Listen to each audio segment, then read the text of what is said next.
Developing tonight at 11, Atlanta police taking a stand against street racing. The chief says there has been an increase in these illegal gatherings, and the latest happening just last night. 11 Alive's Teresa Bowles, who joins us live from APD headquarters. So how big is this problem, Teresa?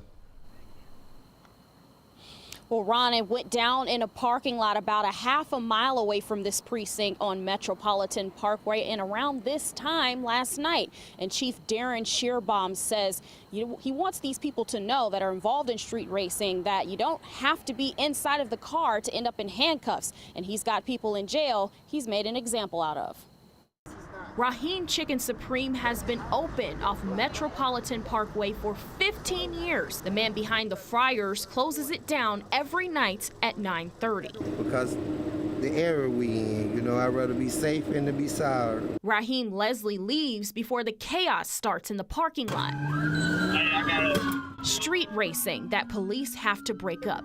You can still see the tire marks where cars are doing donuts in the dark right across from Steven Swing's smoke shop, which stays open past midnight, watching the crowds. Previous summers we've had it, maybe once a month, but lately it's been every Saturday, sometimes multiple times. Police will clear them out and then they're right back, 30 minutes later. The Atlanta Police Department confirms it's gotten worse this season. To combat this, they're arresting certain spectators and cars blocking the road, and videographers too. Zero tolerance for any street racing. Chief Darren Shearbaum laying down the law. He says not only are these gatherings illegal, but also not safe. It's not necessarily a nuisance, except for it just stops the business, it stops the traffic, and so people lose money whenever they do that. They're not going to really go until the police come. Which Leslie finds unnecessary. He says when officers show up, participants scatter, creating further danger. I ain't heard no shooting, I ain't heard no violence going on. That is not helping the problem.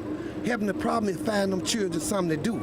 Get them a place where they can go. And somebody gonna get hurt while the police trying to do their job. Shearbaum says their job's not done until there's no street racing when the sun goes down in the West End. We now have the ability to charge anyone that promotes and organizes a street racing event. We're going to locate you, we're going to identify you, and we're going to hold you accountable.